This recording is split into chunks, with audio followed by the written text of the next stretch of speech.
Well, hello, friends, and welcome once again to another episode of the 360 Experience podcast. I am your host, Tim Braheem, and today's episode is on one of the hottest topics on the planet right now, which is artificial intelligence. So, first thing I want to say is that I strongly recommend that you not be in movement doing a bunch of multitasking when you're listening to this episode.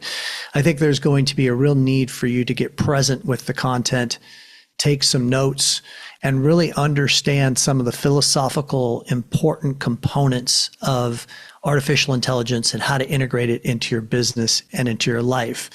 And I have two guests on this episode, partners in Haavn AI out of London, England. Their names are Mary Hurd and Sebastian, also known as Seb, Assaf. And they are two very intelligent people who have quite the pedigree, having worked for Google, Microsoft, YouTube, Meta. They've been in the technological space for a couple of decades and are now running an artificial intelligence consulting company. They are going to be giving you a lot of gifts, some prompts that they've created that are customized that you're going to be hearing about. I want to forewarn you, we're going to start off this conversation at, kind of the foundational level of what is AI, why is it important, what's the difference between some of the different platforms. But as this conversation evolves, you're going to hear some very important suggestions of things that you can immediately apply. Expect to have your mind expanded as to the capabilities of artificial intelligence that maybe you've never even thought of. It should be a super fun episode. I know that in recording this conversation, it went by very fast for me, and I wish that it would have lasted a lot longer because I think there were a lot of additional rabbit holes that we could have gone down. Before we get to my conversation with Mary and Seb, I just wanted to say thank you to those of you that are subscribers to this show. If you are not a subscriber, please do so. It's exactly what allows me to get people like Mary and Seb to this show. As you can imagine, as AI consultants, they're quite busy, but when they look at our subscriber numbers, that made it convincing for them. So please subscribe and forward this along to anybody that you find that might be of benefit from receiving it. And I think you'll find that this episode in particular applies. And I want to say thank you to our sponsor, the Loan Atlas, for sponsoring this show. And one final thing is that if you like the episode, give us a like or make a comment on your favorite podcast listening station. Thanks so much for joining. And now, without further ado, my conversation with Mary and Seb on artificial intelligence in the 360 Experience.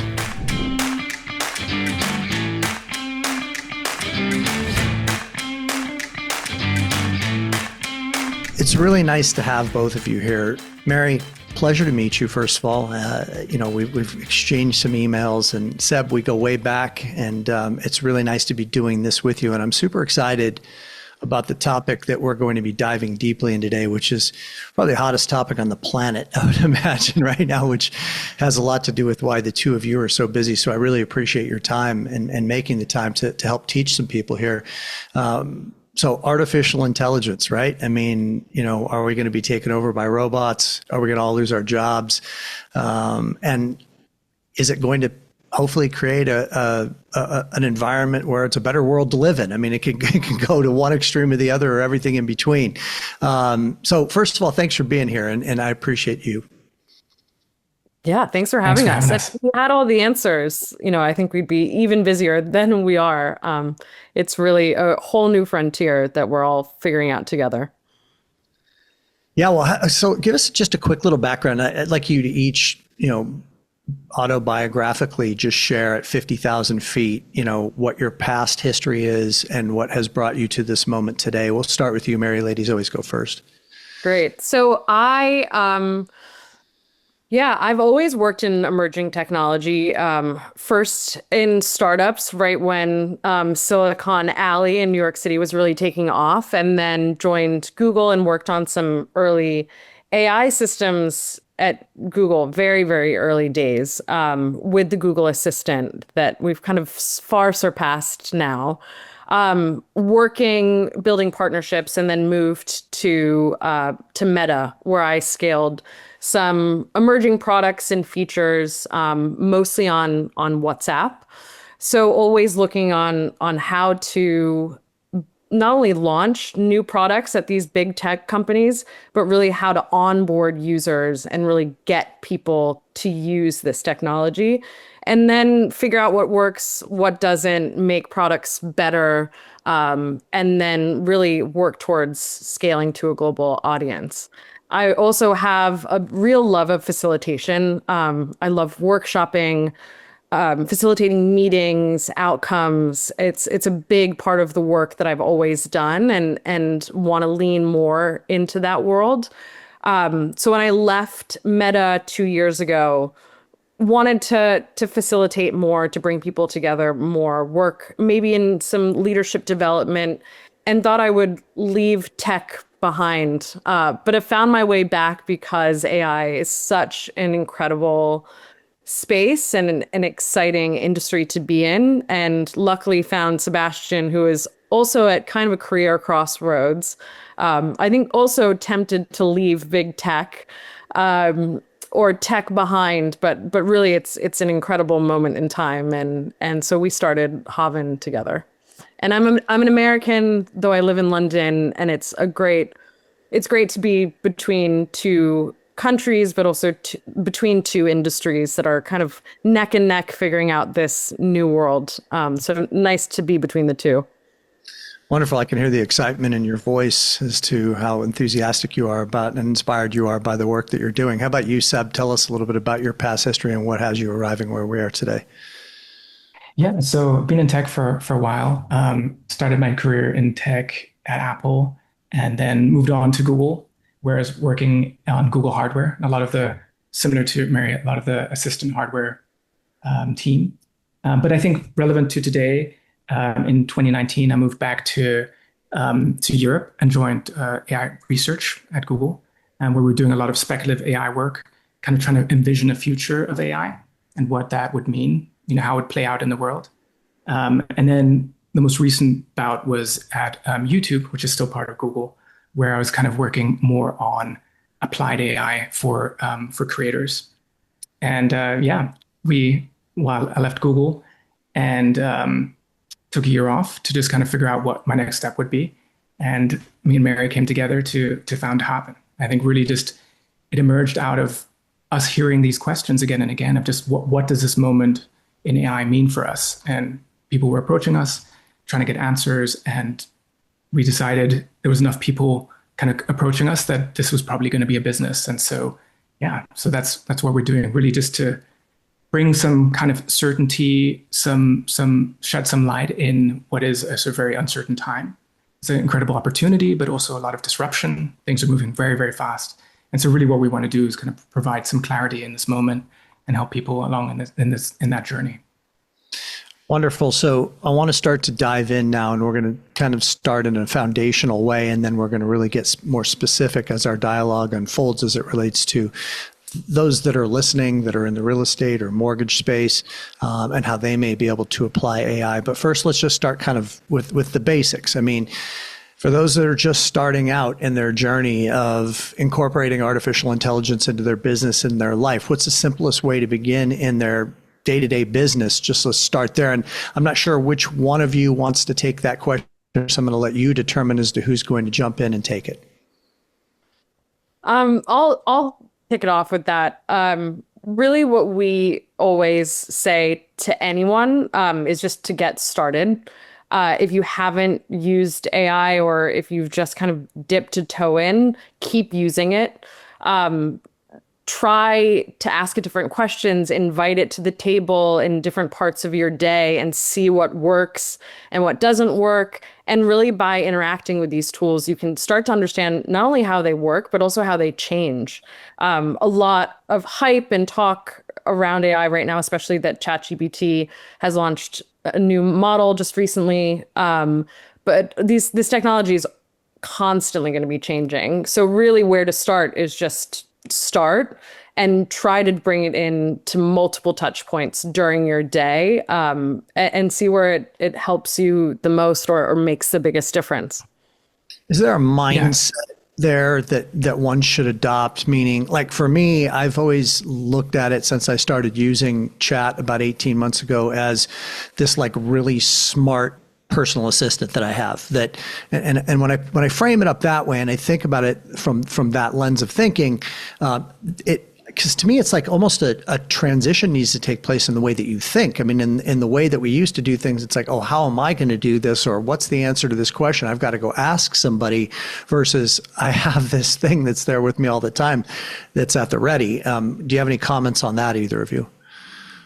Yeah, I mean, I think a sort of framework that makes a lot of sense is thinking of it as a very eager intern. It can be very smart, but it also needs a fair amount of guidance. And so that sort of anthropomorphizing it is actually quite useful because there's a lot of the similar interactions of working with a human that working with an AI will get you better results. For example, you'd want to make sure that an intern has all the context that they would need in order to do a good job, like based on what you're asking. And so being thoughtful about the instructions you give, being thoughtful about the information that you provide will lead to better results. So I think that's sort of thinking of it as a person or as an intern rather than, say, something like Google, which is kind of what we've been trained to think about for a long time, just asking kind of Google style questions, like Google search style questions. So yeah, that's kind of how I like to frame it. Could you elaborate a little further on that, Seb? I think that's a really important point. So I never have thought of it that way, but yes, the prompt that you would want to give AI is different than the prompt that you give your search engine or that you've given your search engine for the last 25 years or whatever it's been. Can you give us an example of what the difference might look like? For me personally, and maybe this is non sequitur, but the thing I've been trying to train myself is asking bigger questions. I think over the last years or decades using Google search, we've been trained to kind of know what is searchable and what is not searchable, what's too big a question. And you'll find yourself just filtering that idea out because you're like, that's too big a question. Doing an advanced math question, trying to figure out some calculation or some big research question. And so I think we can start getting more ambitious with the questions that we ask these tools. But I think also we have to be considerate about setting them up for success. So providing the right context, setting the right expectations. So it's kind of a communications task, right?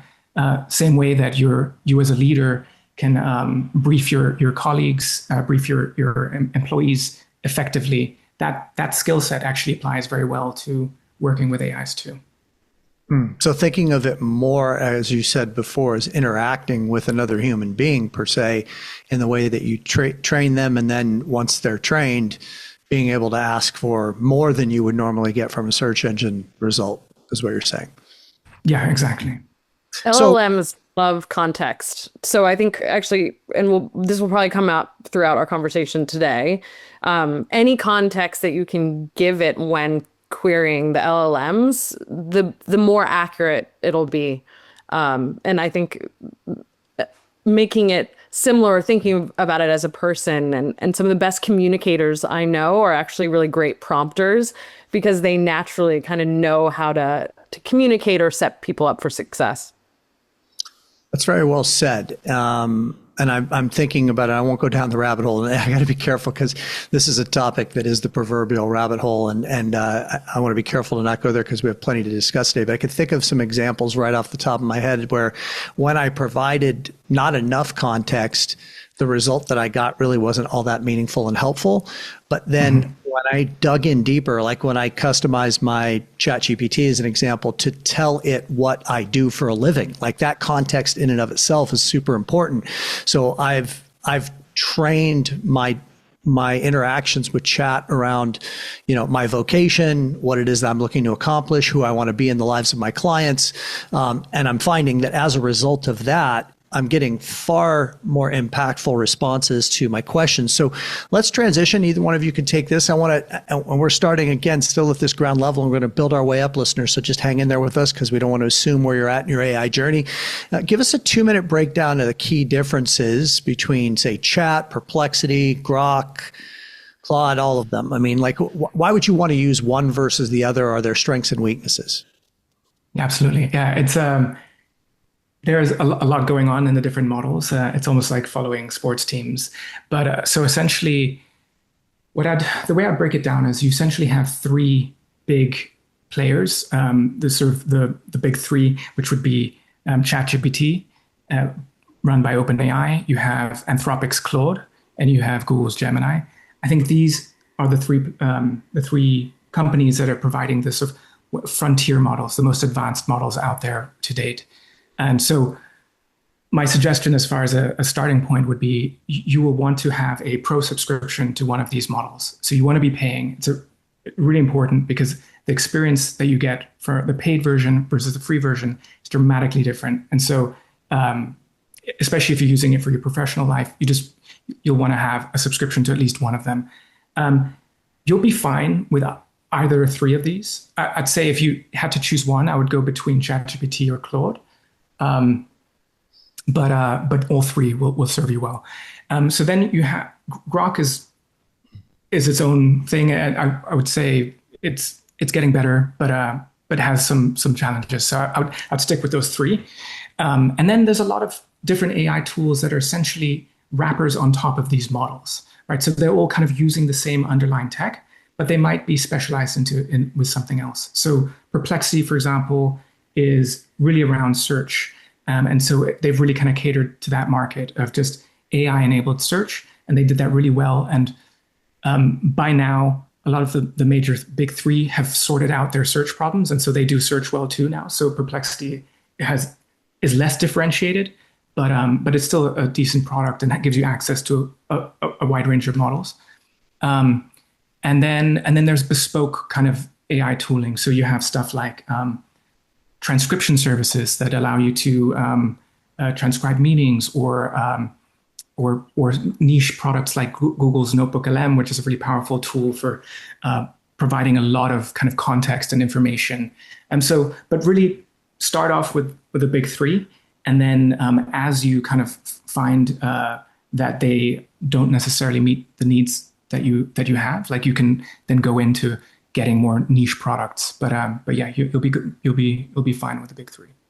So I want to show you real quick one of the things that I recently did, which was suggested by one of my colleagues, Josh Metal, and I found it to be pretty powerful, is I took my Chat GPT icon on my phone, and if you can see that, I enlarged it to where it takes up about 35% of the real estate on my homepage. And the reason that I did that is because I was finding that I was forgetting to use it as much as I was able to use it, right? I wanted to increase it to a greater top of mind consciousness by having it be the largest icon on the front of my phone, which is my constantly reminder to go to it. So I think that this adoption of a new way of thinking, of a new way of phrasing things, of expanding your thought process of what is possible to learn and get help with is all very important. So now let's get this a little bit more into the realm of the professionals that are listening to this show. So, and for either of the two of you, you guys can choose who wants to take this first question. How can AI help a loan officer? Let's just use a loan officer, could be any sales professional, but how could it help a loan originator prep for a sales call with a real estate agent or a borrower effectively? I think we talk a lot about the 5 capabilities of AI and what they're best at doing. And one of the best ways to use AI is through interplay, using it as a tool for discussion or role play or conversation. And I think that in this case, giving it the context, give it a role to play. Say, pretend you are a realtor or a first-time borrower. You have different financial needs. Maybe give it context as if it was a real human being and a real use case, and then talk with it, ask it questions, figure out different pain points, and really use it as a testing ground. And from there, it can write scripts, write content. It can then feed into like larger social media if you're trying to build a campaign, let's say, specifically targeting this kind of profile. But it's these LLMs are a great tool for role play to test out new language or ways of targeting people. And Tim, you in some of your other episodes, I think you'd mentioned something around just like getting in the reps. I think there's a fair amount of scripts and sort of scenarios that you just need to drill and just need to have really dialed in context of sales. So just getting in those reps with role play. And ChatGPT actually has an advanced voice mode where you can do this via voice, which feels very natural. And we've actually created a bespoke prompt based on the mortgage business that will provide your listeners that you can use just to get started with some role play with using LLMs.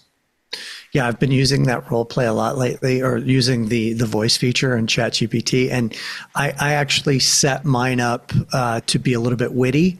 So nice. It's really fun because like I'm having these conversations with chat going back and forth verbally, and I have it speaking with an Italian accent and being a bit of a smartass, and it makes the entire experience that much more enjoyable. So if you haven't checked that out, I highly recommend that you do. So let's go a little bit deeper in like the analysis of, say, social media and CRM notes. So like one of the things that I'm really big on, and I'm going to actually embed a second question into this. So this may be a deep question for you guys to take some time answering. So first of all, I just got done listening to a podcast with Simon Sinek, and he was talking about his concerns about AI and people using AI in such a way to where their communication skills and their connection abilities will start to erode and deteriorate. And he used the analogy that I thought was a pretty good one, which was that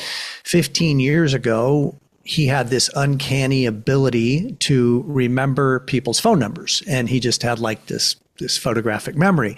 But now he doesn't know anybody's phone number because everybody's just in his phone under the name. And I am embarrassed to say this, but I don't even know my wife's cell phone number, and I've been with her for 6 years. I mean, I don't use the keypad right anymore to type in phone numbers. And he, in a similar way, his concern is that we will lose the soft skills of being able to read people's body language, understand their voice inflection, hold presence with them and connect with them, find common denominators that are the true essence of developing a relationship. So I'd love for you to comment on that, but in the same breath, I'd like you to also answer the question of how could you use AI to, say, analyze social media accounts of your clients and or people that you're pursuing to develop referral partner relationships and use that and leverage it to your advantage. So it's kind of a little bit of a double-edged sword question. Yeah. Well, I'll start with the first part. And this isn't me kind of excusing it per se, but one of the things that's interesting, if you look at any major technological shift, and we can go way back to Socrates and Plato, like they were, as far as I've been told, were very concerned about the technology of writing, because back there, oratory skills were the number one, and they had unbelievable memories, and it was a real art form to just be able to recite just pages of poetry or prose, and I think few people would argue that, say, writing was a step backwards. It enabled a whole new form of thinking and communication. But obviously, there was also kind of a sort of an amputation, right, of those skill sets, of like that skill set of memory. I would argue that AI is maybe a more of a pro-social type of technology than, for example, like social media, which is essentially just more of a kind of consumption type of interaction. And so I'm less worried about people's ability, like social skills, unless it would really sort of take up a lot of our kind of like social time. But there are obviously going to be things where, for example, maybe if everybody's now writing with augmented with AI, maybe like people's writing skills become or like independent writing skills become less, but with the help of AI are on aggregate writing at a higher quality. So I think every technology has a price to pay. But they're not always like longer term negative, if that makes sense. Mhm. I really like this question, and actually Sebastian and I do think about it quite a bit, and also help our clients figure out where their place in an AI powered world is. In that if everyone's using AI to write copy, they're using it to produce media, it will be the authentic forms of communication that have that really true human touch that will break through the kind of AI slop that we're all kind of fearing. And I think that Sebastian and I would really argue that it will bring the humanity back in a relationships based industry that yours absolutely is.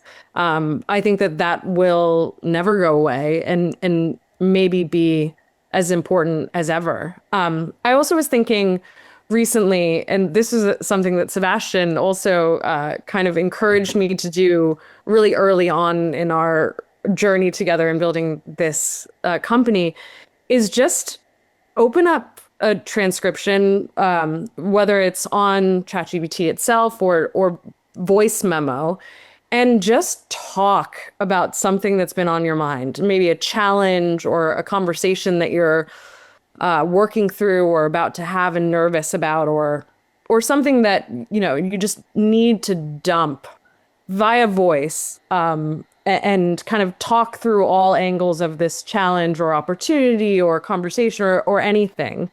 And it could just look completely nonsensical. And you're thinking, I don't know if this even makes sense to me anymore. And drop that transcription into one of these LLMs and just say, like, help me make sense of this, or help me articulate this problem and offer solutions. And it sounds really simple, but I think it's actually a really powerful exercise, because I've been shocked at how well LLMs that, only feed off of words, make me feel less crazy or help me understand kind of what's on my mind more than I did before, I dropped it in. So I think, the future is unknown, and I think there are a lot of questions and challenges that we'll face. But if anything, I have felt really inspired by some interactions that I've understood myself better and have been able to approach conversations or relationships in a new way, because these tools have kind of helped parse through my own thinking around them. It's interesting. I have a friend of mine who used to work for Microsoft for 18 years and was pretty high up in the company as it related to their product development. And he's now a venture capitalist in the AI space. And we were having a drink the other night, and he was sharing with me that, the VC money that they've been really pursuing is more in the areas of health, mental and physical health. So, AI-enabled nursing and AI-enabled psychotherapy being two of them. And what he was sharing with me is that statistically, based upon the large group studies that they've been doing, that people under the age of 40, by a margin of roughly 30% more, prefer the AI-enabled psychotherapist to the actual human being. And the reason is twofold. One is because they have immediate access to that AI bot that is trained in psychotherapy. And then secondly, and so in other words, you could come home at 11 o'clock at night after breaking up with your boyfriend or your girlfriend and get immediate psycho therapeutic care. But also it's trained better in many ways than a psychotherapist, because it literally is learned from Freud and Jung and, neurolinguistic programming and all these different types of modalities, whereas most therapists only maybe specialize in one. Now, what I'm wondering in all of that is, do we know the inherent difference, for either of you to take a look at? Mary, this is kind of back to your example of like sort through this. It's like, do we know the inherent difference as human beings with, that empathy that I'm getting from my AI bot is not real, and it is not as potent as if I were getting empathy from one of the two of you, or somebody, or I really felt heard by one of the two of you? Or do you think that that line gets really blurred, and after a while we don't even know the difference, and the only thing that matters is that we get the dopamine hit of feeling seen and heard by anything? Do you have a thought on that? I think it's one thing I will say, and Sebastian, then please. I think one of the reasons too, and I'm glad you have it front and center to remind you to use AI all the time. The more that you do use it, you also understand its limitations more and how it does hallucinate or maybe can lead you astray. And if you're not using it and understanding those constraints, I think, you don't understand deeply its limits and the ways that it approaches queries. So that's one thing I would say, but it is an interesting question. Yeah, it's a really interesting space, and one that we have some clients that we're consulting in that space too, and I think there's a lot of promise. I think the tools are very powerful, and the way I think about it is, I like to think of these tools as augmentations rather than replacements for humans. We are a very kind of human-centered consultancy. We want to find a place for humans in that future. And I think humans will continue to have tremendous value. I think in the context of, say, therapy, what's very interesting, like you alluded to, Tim, is this idea of the therapist that's there when you need them in between those spaces. So say you have for example, I do coaching every 2 weeks, but what about the time in between those sessions where I might need some support? And so my kind of like ideal sort of lens on sort of AI augmented therapy would be having the AI be an augmentation of your therapist, right? So that they are kind of, that there's a relationship between you, your counselor or therapist or coach, and the AI that you're using. I think that would be really powerful. There is a lot of promise, but there's also a lot of risk, right? So obviously, with serious mental health conditions, things could go south, and there's no oversight, and that's could be really dangerous. And the other thing that's problematic with these tools is, especially recently, there's been a lot of talk about sort of sycophancy, which is a sort of idea that these models are made to please you, right? So they're literally trained to please you. And in the context of therapy, there might be times where you actually need to be called out on something or challenged. And these models don't, unless really explicitly trained to, don't often do that so well.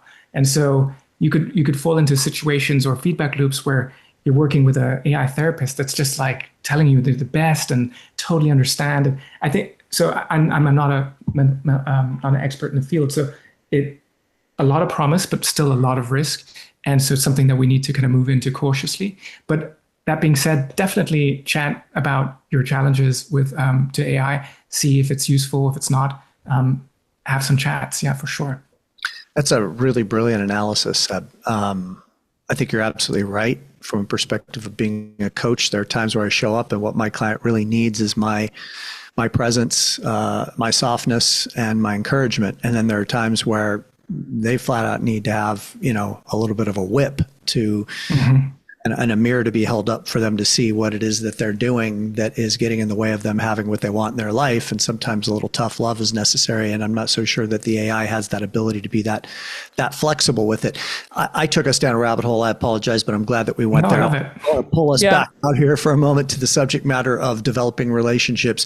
So, I kind of have some of my own opinions, but I want to hear yours first. So what are some of the things that AI can be doing to help, say, a loan originator forge relationships with realtors or CPAs or financial advisors? How can it be that true apprentice that you're talking about that could really assist in their success? The first one that comes to mind is transcripts. If you record, invite an AI to transcribe conversations that you have, and then you can save them under even profiles for that person. So when you're prepping for your next call, your next meeting, you're able to look across the conversations that you've had with them, and remember key points, but also maybe that they were just in Hawaii on vacation, ways to nurture that relationship a bit more. We lean on transcriptions for everything, and it's just such an incredible thing to have on hand for relationship development, and also to push projects and things forward. Before you go, Seb, I want to ask Mary a question. So there are these, and I think it's Claude, but I might be wrong. There's an AI device that you wear, or I'm sure there are more than one, where like if I'm meeting with someone over lunch, I can just, I would encourage you, don't try to be stealth with it, because then that feels a little creepy, but say, hey, like I really want to be present with you, but I'd like to really capture the essence of this conversation. Would you mind if I record this and I can share the notes with you to make sure that anything that we discussed that was noteworthy is captured? You get their permission and do it. Do you suggest that people consider doing that as well? And do you know the names of any of these devices? So I don't think that there are any products that have gone to market that we've kind of seen, like a necklace, or I know OpenAI is kind of secretly working with to develop one with the former designer of the iPhone. But there are apps on the phone. I really like Granola. We use Granola a lot, both for calls, and I have it on my phone. I think it is really important to be extremely transparent about recording conversations. I think that privacy is everything. And it's a slippery slope, I guess, especially when you're recording conversations. But I think Granola does a brilliant job of doing that, both if you just put it on the table and then it records conversations, or it can join a Zoom call or a Teams call. So I think it's wonderful. I always, though, do kind of come back to that issue of privacy and being transparent about it. But once you do start recording conversations and it developing notes and action items for you, it's hard not to want to invite it to every conversation that you've had. I've kind of desired that in my own life, so I can remember things about every conversation I have. But I've found it to be super useful, as long as everyone's okay with it. Yeah, and I'm going to get you in a second, I promise, Seb, but I just want to elaborate on that too. So, again, getting back to what you guys shared earlier, like having an apprentice or a high-level assistant. I mean, if you think about it through that lens of, but if I could have $100,000 executive assistant in the old world, what were some of the things that I would have him or her do for me? Well, one of them would be to sit in on all of my meetings and take copious notes, and then to formulate a summary of that meeting for me, and to also send out a thank you correspondence to the person that I met with, and extracting some of the key common denominators or personal notes or whatever. It's like, hey, I can do all of that for you now. And it's pretty incredible as to how much leverage you can get from that. Seb, I'm going to go over to you now and see what you would add.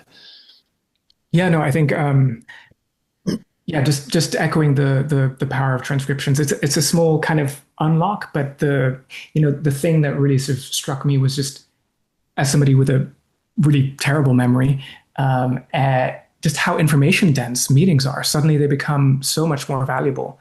And so really, I find it, just incredibly powerful, and really recommend it.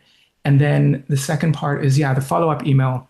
There too, AI can be super helpful. And actually, for this podcast, I've been tinkering on a prompt for follow-up emails that can leverage meeting transcripts. And I'll share that also with you and your listeners. Because tell us a little bit more about that. Elaborate further on what it is that you created. So the way I put together the prompt was essentially to assume that there's going to be a meeting transcript, and then you just feed it the meeting transcript. So say you were in Granola, you could do it directly in Granola, or you'd copy and paste the transcript into one of your LLMs. And then it'll ask you a question around just a focus area for that follow-up. It's like, I want to give thanks, and I want to talk about next steps that we discussed. And then it'll take that transcript and basically write a first draft of that follow-on email. Because follow-on emails are tremendously important, but also kind of like a big lift, right? It's like you have to kind of understand what are all the things that were discussed, and maybe bring a thoughtful nugget of like, something that, struck you.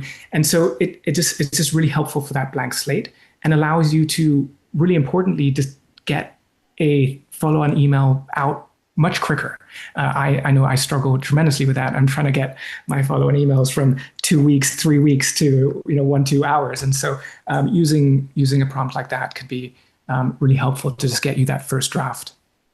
Yeah, I couldn't agree with you more. That's like a laborious process, especially after you just got done having a meeting. You're trying to be present in the meeting. You're a little bit wiped out from having the meeting itself. And now you have this laborious task of having to recall it and write an email. Now, I would imagine that what you both would suggest is don't just take the email that the prompt creates and fire it out, but take it and personalize it a little bit more, just so it really feels like there's personal touch. Like as an example, like one of the things I was thinking about when I was hearing you both share was that if I had a meeting with someone and it was recorded and I said, the prompt was, pull out some key personal things that were shared in that meeting as I was getting to know this client.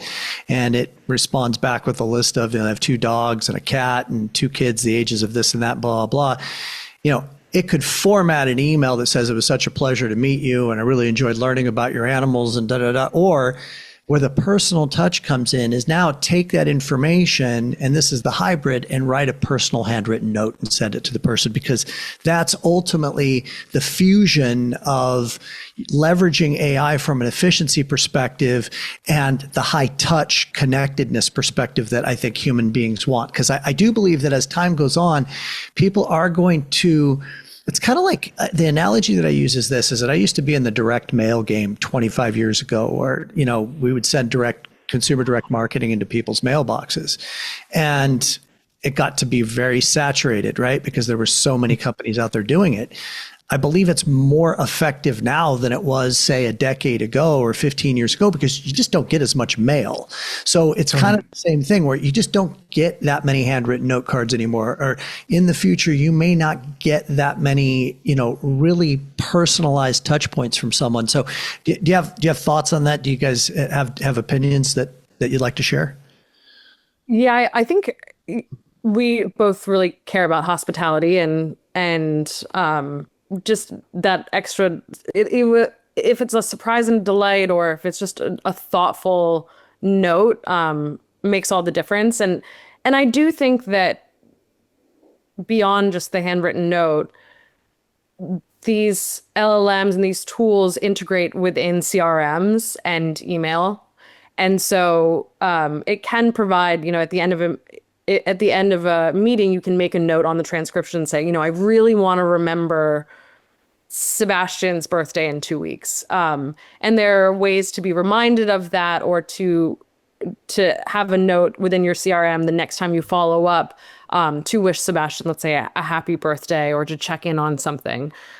So there are integrations within these tools and emails and your workspaces. I think we'll see in the next 12 months, probably more integrations and automations that can help with that hospitality and human touch, that isn't just a generic template that's produced by an email.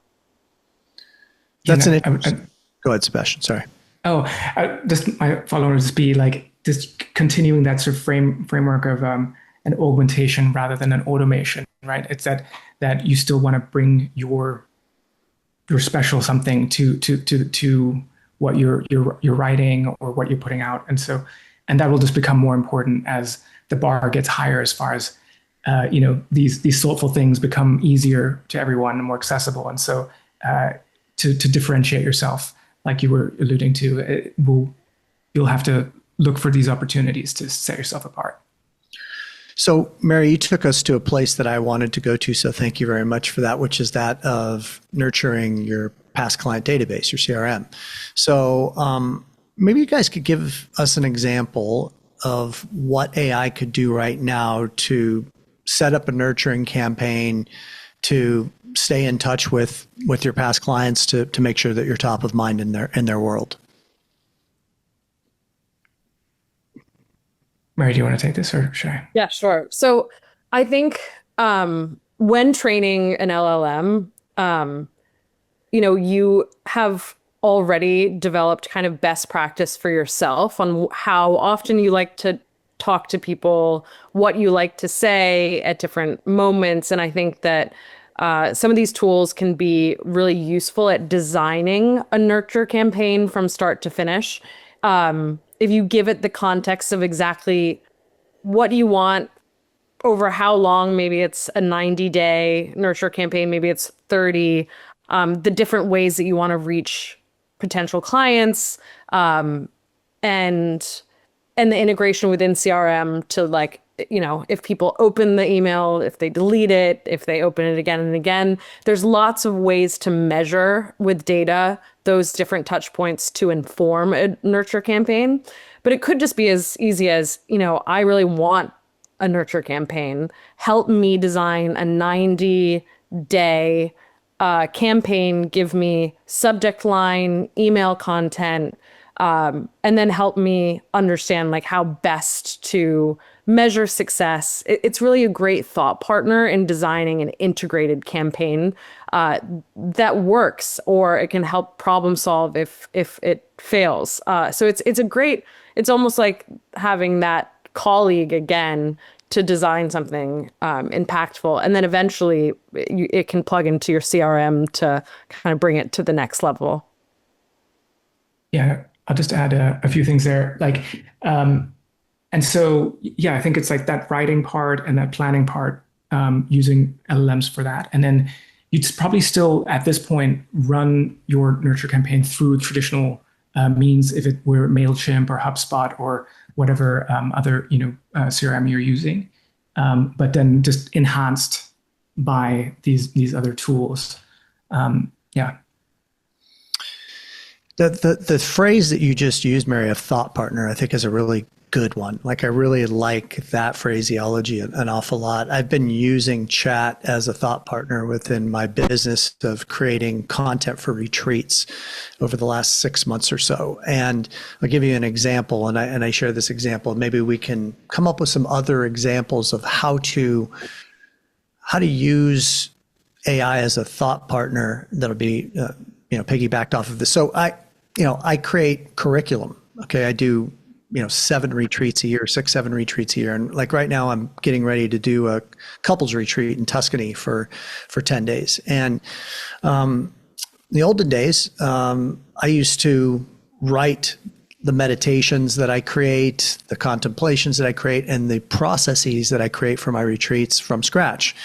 And take a lot of time, and I still like writing them, right? Because I like to be in that creative space, and I do think that my creativity is a gift that I can bring to the equation. But I've started to condition myself to say, all right, let's just get out of the starting blocks here a little bit, right? So I ran into a stuck place on a meditation that I wanted to create for these couples in Italy. And they're going to be in a church when they're doing this meditation, the Church of St. Francis in the town of Assisi.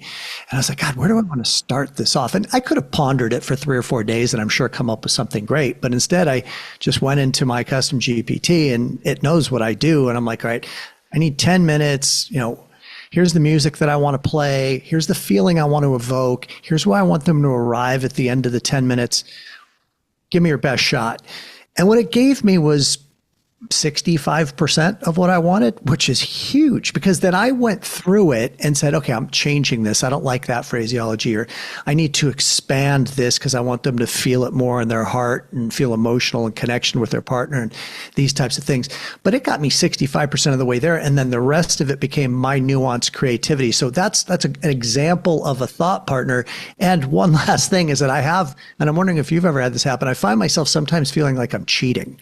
Do you ever have that happen where I start to feel guilty, shit, I'm phoning my job in and offloading it to somebody else? So how do we overcome that hurdle too, if any of you run into that? Yeah, it's a behavior change. It's a shift in mindset and behavior of not feeling like you're cheating. I love writing speeches.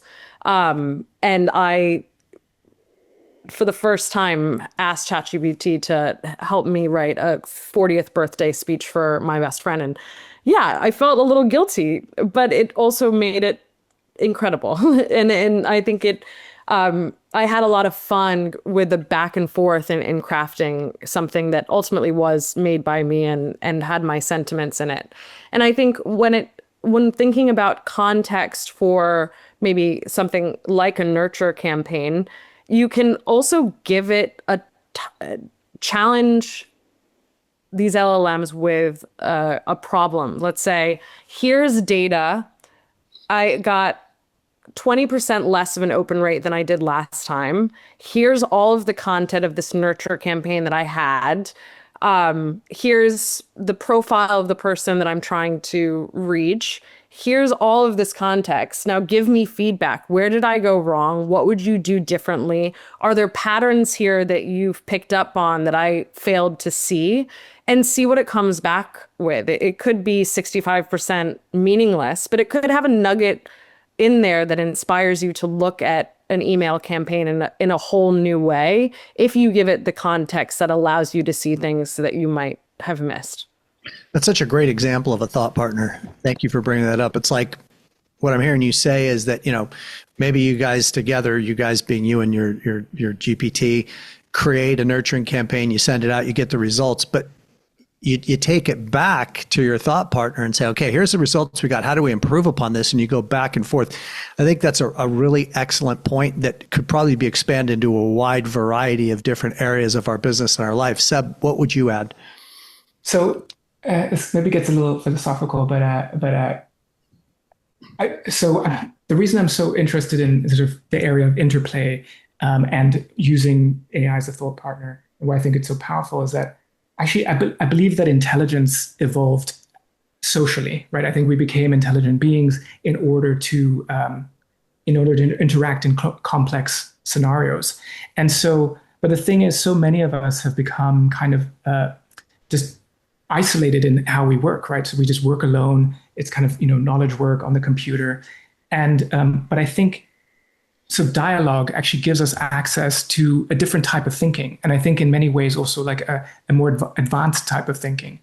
And so that's just my take on why I really think we should not underestimate how powerful it is to have a thought partner, to think dialectically, pitch ideas at each other, challenge each other's ideas. Obviously I would love for our day-to-day works to have much more of that too, but it's just not possible in the reality of for a lot of us.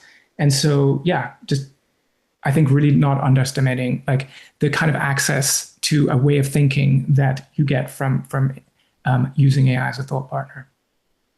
And how it can, so what I'm hearing you say is it can stimulate your intellect to evolve more as well when you're interacting with it. Is that what you're saying? 100%. I mean, similar to like an interaction with a coach or with a friend where you're thinking something through. In engineering, there's this kind of funny practice called rubber ducking, where essentially an engineer who's running into a bug will traditionally what they would do is they'd bring a colleague over and try and talk through their problem, right? So it's like, I just can't figure it out. And they'll start from the beginning, explaining the context, and then talk through that problem. And as they're explaining the problem, they then figure out that they can solve it. And actually their colleague didn't even have to say anything. It was just that sort of dialectic kind of talking it through, thinking it through.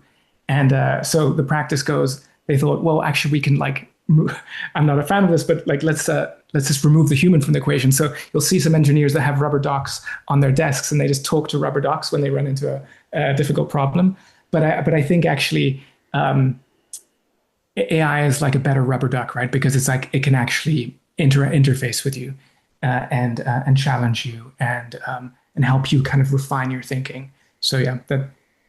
Well, and to your point, and I think kind of Mary alluded to this earlier, and there's so many little nuggets in this conversation that I actually want to encourage the listener to go back and even listen to it a second time, because there's these subtle nuances that are important. So to Mary's point earlier, you could also say to AI, challenge me. challenge my thinking on this, right? And it will, correct? I mean, would you give us an example, maybe, Mary, as to how that might look?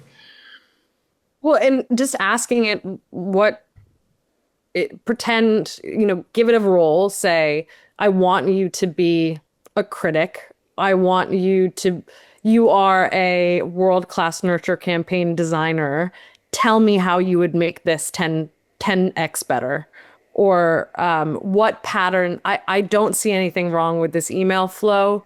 Give me 5 different perspectives on how I could make this better. I think that some people, when thinking about going to AI, they are looking for answers or to get, that positive feedback or perspective. But actually, if you ask it to do something and cast it in that role, it will challenge you and spot things that maybe you couldn't see before. So let's zoom out a little bit and take this out of business, although it can be business related, and make it also applicable to life. I would like each of you to share 2 to 3 ways that you're personally using AI right now to make your life easier, whether it be in business or in your personal life. Which one of you would like to start? Sebastian. I can go. Yes, what I've been thinking about a lot, and again, it's a little bit conceptual, but I think I personally am somebody who doesn't love being desk bound by my work, right? Knowledge work has a necessity to be desk bound just because of the technology and the power of technology that that a computer enables. And so what I find really, really powerful with some of these tools, especially essentially transcription, which is, it's a different type of AI model, but the ability to essentially do meaningful knowledge work in movement. So the way that looks like in practice is I'll go for walks, long walks during work. I'm not advocating for filling your non-work time with productivity, but you could essentially, take a long lunch or, go in the morning, for the first part of your day, and just walk and talk through the report that you need to write, a communications piece that you're trying to think through, an article, a marketing campaign, and you just babble for 20 minutes, 30 minutes, an hour, just get all of your ideas out, and then use these AI models to essentially add structure to the sort of unstructured thought. And just that ability to bring movement into your workday, I think is really profound. Again, because I think not only did we evolve to think socially, I think we also evolved to think while moving. I think there's a lot of we have access to different types of intelligence when we are moving. So similar to why you're coming up with ideas when you're going on a walk or you're taking a shower, being able to activate some of those and actually not feel like, oh, this was something I was doing, in my free time. But it's like, no, actually, this is office work that I'm doing while getting out in fresh air. I think that for me is one of the most profound things that I'm using these tools for. You totally have me intrigued right now, because I am a big fan of being in movement like that. Whenever I'm stuck, and I'm trying to think through something, I know that I need to get up and walk. And I just love to walk and be unstuck behind a desk like you just articulated. So mechanically, how does this work? Are you just recording a voice memo on your iPhone and then you're uploading that and it's transcribing it and then nuancing what you wrote and organizing it, or how's that working? Exactly. So the mechanics of it, my recommendation, if you have an iPhone, would be to use Apple Voice Memos. It's a very rudimentary piece of software, but it is very reliable, because the worst thing that can happen is you're giving gold, just talking for half an hour and then it gets lost. A lot of the other transcription services are not as reliable. And so, just using an inbuilt one, you have that audio recording, and then there's just a little button that you can press where it'll transcribe it. It's using the same underlying model. It's a model by OpenAI called Whisper, and it'll just transcribe it into text, and then you can just copy and paste that. Another tool you could use Granola. That would be reliable on the iPhone or on your Android device. or if you use Notion AI memos, or is it AI voice meetings, you could use that. But I would just say keep it simple. Use your inbuilt voice tool, and most of those voice transcription tools will have a transcription thing, and then you just copy and paste that, put it into an LLM like ChatGPT, and work from there. But yeah, so I would just be walking physically, and I just have my phone. If you have my headphones aren't so great, so the audio isn't the greatest, and you do want to have pretty good quality audio when you're transcribing. So I'll just have my phone to my mouth and just talk and walk, and it's I have the best time. So I have a question. I'm looking at my iPhone voice memos, which I use religiously, along with WhatsApp, by the way, Mary, the former project you were working on. I don't see where you can. It's very hidden. There's a little little icon it has a sort of a sound wave. So if you click into a transcription, and it's on the left and the bottom, there's a little sound wave, and you click that, and then again at the bottom there's a little chat thing with a quotation mark, and you click that, and that'll be your transcription, and you can copy and paste. It's super hidden. That's fantastic. Let's walk everybody through that one more time. If you have an iPhone and you record voice memos, go into the voice memo, and then after you go into the voice memo, in the bottom left-hand corner of that memo, you have like a blue-colored sound wave that like vibrates up and down. Bottom left, hit that, and then in the bottom left-hand corner again, you have a little bubble with dots in it. You hit that, and then it will transcribe that, and then you can just upload that into chat. And I could imagine you could also, in your conversation that you're having, you could give it the intention. So like, for instance, let's say I'm starting off by walking and I'm saying, I really want to build a presentation that I'm going to be doing on time management.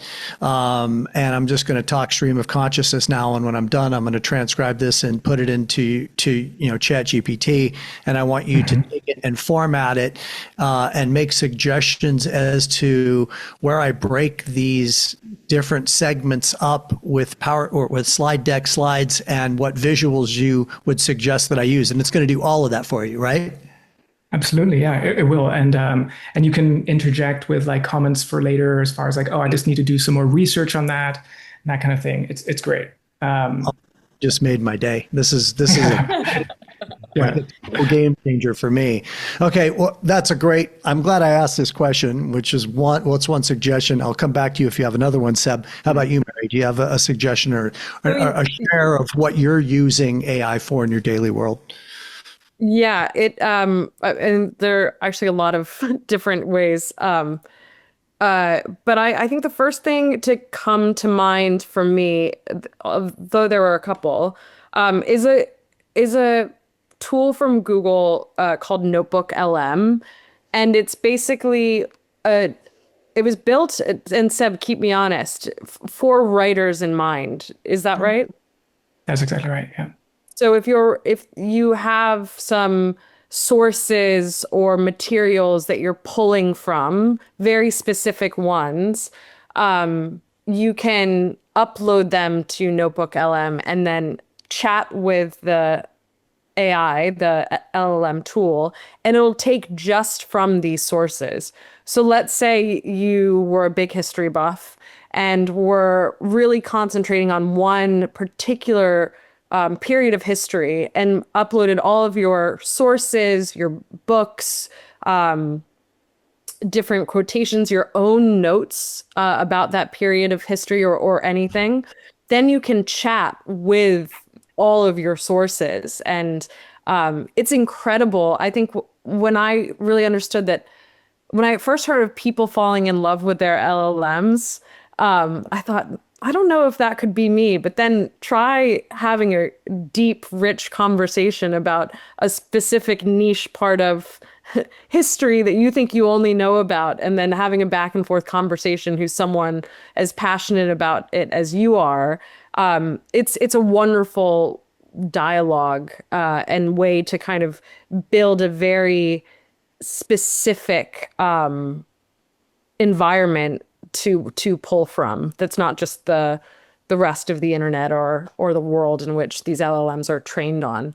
And I think this could be applicable for a lot of different things. If, for instance, you're just looking at reports, if you are writing a book, if you only want to query a very specific set of information, Notebook LM is an incredible tool. And for me personally, aside from weird history and folklore that I'm thinking about, I'm really trying to be better about my financial health.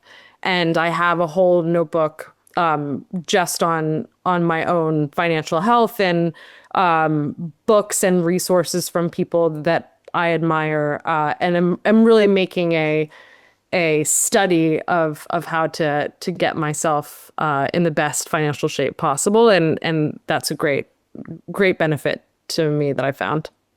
You got me intrigued here, and my creative mind is going. So what I'm hearing you say is that let's elaborate a little bit more on what that might look like. So let's say that you have a Notebook LM and you have like Rich Dad Poor Dad and a couple of other financial books. I don't really read a lot of financial books personally, so nothing else comes to mind other than Rich Dad Poor Dad. Yeah.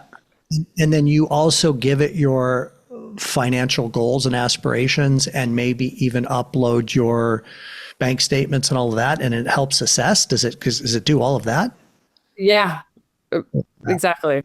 What else does it do? That's really exciting. That kind of replaces a financial advisor in a lot of ways, doesn't it? Well, actually, that's the initial fear. But actually, when Sebastian and I were setting up Haavn, I remember the lawyer who helped us draw up our partnership agreement was delighted by some of the questions that we were asking him about this very dense agreement. I mean, pretty straightforward in his mind, but because we were able to upload it to an LLM and query about the different parts of the partnership agreement, we were able to actually ask some questions because we understood this document in new ways that we hadn't been before. So our lawyer was just kind of like, well, okay, yeah, absolutely, we can talk about this. No one ever asks me about clause, XYZ. So I think it's, if anything, it can promote levels of transparency that I think are really exciting and empowering to consumers, that I don't think necessarily has to be fear-based. It actually can build better relationships and products and understanding about these worlds that for so long a lot of people couldn't access. Wonderful. I love that example as well. Do you have another one, Seb, or should we go to another question? No, I just wanted to follow on a few other nifty features with Notebook LM. It also has the ability to turn your sources into a podcast, which is pretty uncanny, with very realistic voices. It sounds kind of like this, but it will be based on the sources. And you also have the ability to upload YouTube videos, which is pretty amazing. There's a lot of dense, information there that you then have access to. And now there's a new feature where you can turn it into like a video presentation. So it'll give you a slideshow along with somebody narrating it. And so what I find really powerful about that is that, not all of us are big readers or like we're visual learners and so it gives you access to kind of rich information that you might not generally consume in formats that maybe are more accessible to you. And so it's a tremendous tool, very powerful, and really worth exploring for sure. Yeah, I've used it for a couple of those purposes as well. So taking a series of different YouTube lectures, let's just say TED Talks on a specific and uploading it to Notebook LM, and then asking it to consolidate and draft a potential presentation for me to deliver based upon this particular topic.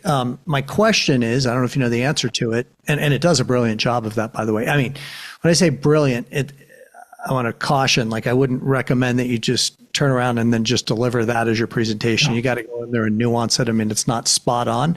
But is there any copyright infringement when it comes to that kind of stuff? Do you guys know?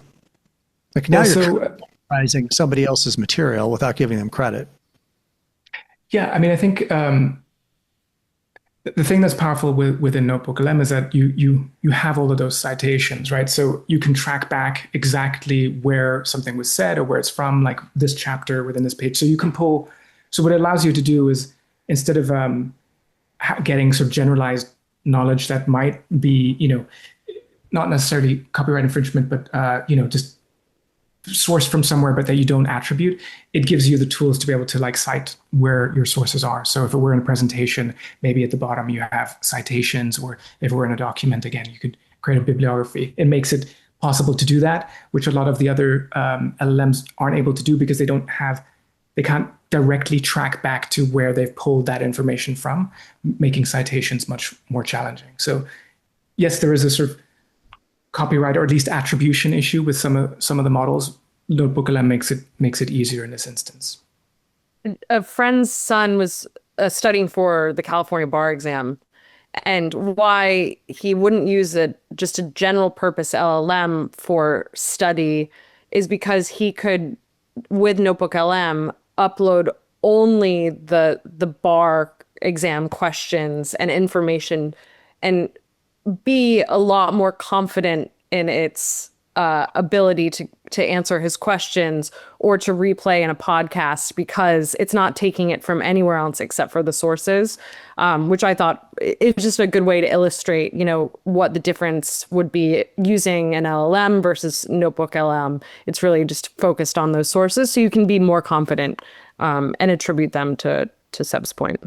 Just so everybody understands, in case you've missed this point, which is the reason that you would want to take a bunch of source material as an example and then create a podcast out of it is because now, if you are the kind of a learner that would prefer to listen to something or be in movement, as Seb mentioned earlier, you can take this source content, instead of having to sit there and read it, you can plug in your headphones, go for a walk, and listen to the content. Is that your reasoning for sharing that as well, you guys? Exactly. So let's wrap with kind of an important question, I think. It's two-part. The first is, do people need to be worried about AI replacing them, especially people that are in sales positions, such as the mortgage business or the real estate business, in your opinion? And part and parcel to that, to insulate oneself, what is your number one AI tool that you would suggest that somebody be adopting immediately to help really improve the insulation of them being eliminated in some capacity? Mary, do you want to go? I think you should take this one, Seb. Okay. So, I mean, I think a common phrase that I hear in the industry, and it's one I believe it's not that AI is going to take your job, it's that the person using AI is going to take your job. The way I think about it is that this is a foundational technology, and a way to frame it would be similar to the moments in technology, such as when we went from analog to computers, or when we went from regular computers to the internet. And I think it'll be very quickly a sort of scenario where, for example, if we took one of these past technologies, I go into a job interview and I'm like, oh, computers, not my bag. I'll handwrite. And you can imagine as an employer just being like, you can do you, but like not here. Like that's not happening. And so I think that's at least a sort of moderate lens to look at these things. Is this is a technology that is going to be table stakes in the very not so distant future, and to get ahead of it and embrace it and see how it works with you. It's not something I think any of us can run from. And so I think it's really about building a relationship with it now and figuring out how it can help you today. That would kind of be my take around it. But jobs are going to be around. It's going to be disruptive for sure. But I think the as an individual, really focusing on kind of just making sense of the technology for yourself. Over to you, Mary. Yeah, I mean, 100%. Use it. Just start and kind of forget about the hype and the noise, and really just, I think the best way is to kind of stare this thing in the face and see what it's all about. And it sounds really simple, but I think really making sure that you're using it multiple times a day for different needs will make all the difference. And I think it's exhilarating and scary, and I think it will be for a long time as we're all riding this wave together. But yeah, just start using. How can, first of all, but before I ask the two of you as to how our listeners can get access to you and maybe share a little bit about what you do and how they may want to engage you on a professional level. I just want to close that last part by saying that I am not techie. I mean, I'm one of the guys that really resist technology for the most part. I mean, my colleagues are still trying to get me on Slack, and I told them I've got WhatsApp and that's it, and that's what I'm doing, WhatsApp and Todoist, and you're not going to change me. I'm very, very change resistant. I find AI to be a bit different than all the other technology that I've ever been required to embrace, in the sense that I find it to be more fun. I find it to be more inspiring. Once I get involved in it and I start seeing, oh my gosh, it can do this, and I want to ask it that. Oh my gosh, look at this answer. I mean, there's this energy around it for me that I think is very different than previous technological advancements. And I also find it to be easier to engage. So I share that with the listener in the sense that, I remember when, I was trying to embrace this thing called email, or I was trying to embrace this thing called the internet. I remember it being a heavier lift than AI is. AI is really actually quite easy. So I share that with you that are listening, that are saying, oh man, I don't know if I can do this and I'm intimidated by it and all. I concur with what Mary said. Just dive in, and I think that it will kind of take on a life of its own for you. So the two of you are consultants in the space. I would imagine that there are many people listening that really want to bring some wisdom to their organizations as it relates to the infusion of artificial intelligence. What is it that the two of you do in your organization, and how can people get a hold of you? And of course, we're going to put the information in the show notes, but take the opportunity to share a little bit there. Great. So yeah, Sebastian and I really just feel passionately about helping organizations, companies, teams navigate this moment and what it could mean for them. And I think we work a lot with engineering, product design teams, augmenting workflows, utilizing AI to build bespoke tooling, and also provide guidance and strategy for leaders that are looking to make sense of this time and how their companies could benefit from it, and kind of that first step in understanding AI and where to go next, and that foundational AI strategy. And Sebastian, you can also speak to, kind of something we'd like to offer listeners. Yeah, so I mean, we'll have a bunch of prompts that you can try out that are catered to the mortgage business, and we'll provide them in the show notes. And you can reach us at Haavn.ai, just spelled with a double A, like Haven with double A.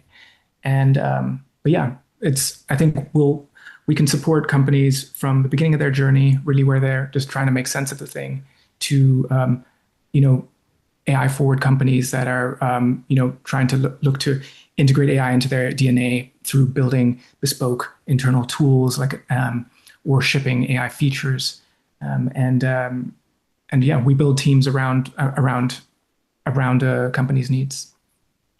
Wonderful. Thank you for the gifts and the time that you put into preparing for this conversation, and for creating these custom GPTs or Is that what we would call it, by the way, a custom GPT, or is that Well, they would be, these ones would be prompts because they're just going to be text, and so that you can paste them into wherever you use. Yeah. So custom prompts that could be pasted into any AI tool that you're going to be using. Thank you for that.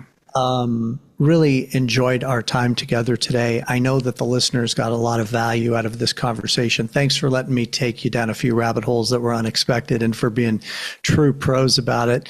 And really grateful for all of you that have tuned in to listen to this episode of the 360 Experience. I hope you got a ton of valuable, and we will look forward to coming back in a couple weeks with another episode. Thank you, everyone. Bye-bye.